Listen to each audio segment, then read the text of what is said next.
Kumusta? Magandang hapon sa inyong lahat mga ka-farmers, mga ka-viewers.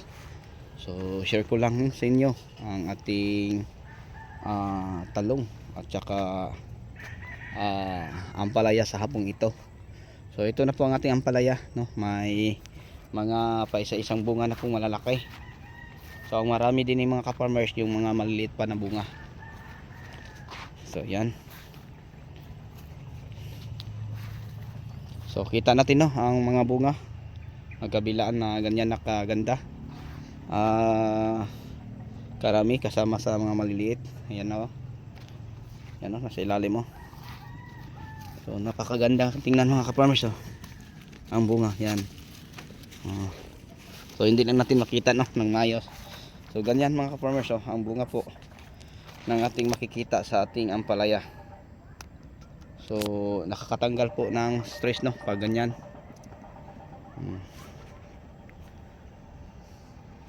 So may bunga sa ilalim, sa itaas, no?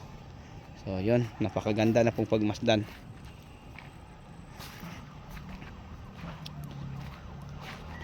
Mga ka-farmers oh. So ang variety po pala ng ating ampalaya mga ka-farmers, mga ka-viewers, share ko lang po sa inyo.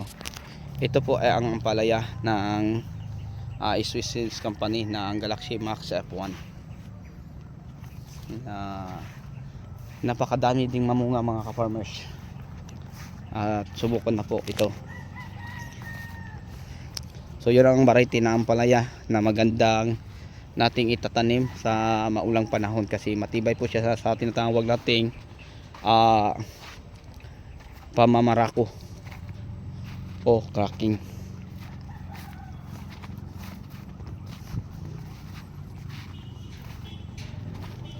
So yun po mga ka-farmers, samahan yung ako ang mag-ikot para makita natin ang kalagayan sa ating ampalaya. Ayan o, isang puno lang, ilan ang bunga, napakadami po mga ka-farmers.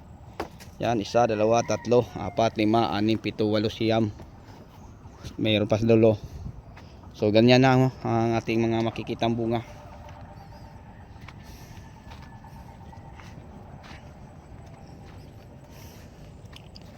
Ayan, yung mga nangingiti mga ka-farmers ay mga bunga din ng ating ampalaya.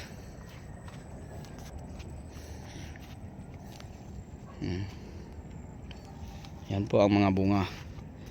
So pag nasa gitna ng mga ka-farmers, yan makikita na natin ang kung gaano kadami ang bunga. Pag nasa gitna na ang mga gapang nila. At sa ngayon naman ay nasa gilid lang.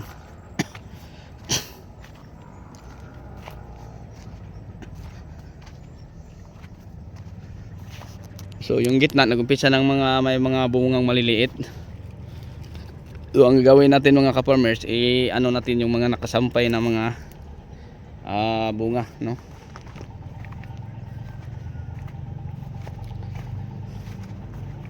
So yun po ang share at maibahagi ko sa inyo sa araw ito yung ampalaya natin. Ayan o, may mga malaki pang bunga sa gitna pa isa-isa. Ayan, napakadaming bunga din ni banda oh, yung makakapal na gapang o maraming gapang na sanga. Napakabanging bunga mga farmers.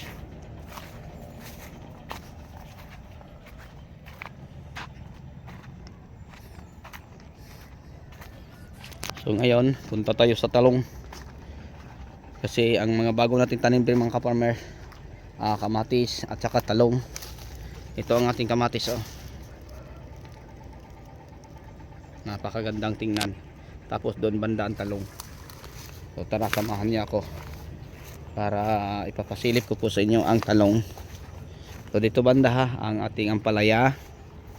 So magkatabi lang po ito mga ka-farmers, lahat ating mga tanim na talong, ampalaya at kamatis. So medyo hindi lang masyadong maganda dahil sa init. So okay lang, wala namang problema.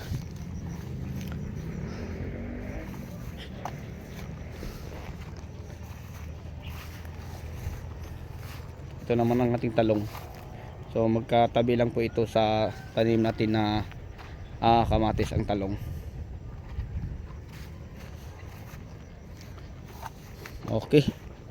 So sa inyong lahat mga ka-farmers, mga ka-viewers, bago tayo magtapos, love shout out po sa mga bago nating mga subscriber, sharer at commentator. So sa inyong lahat at sa inyong walang sawang suporta, maraming salamat po. God bless at mabuhay po tayong lahat. Thank you po.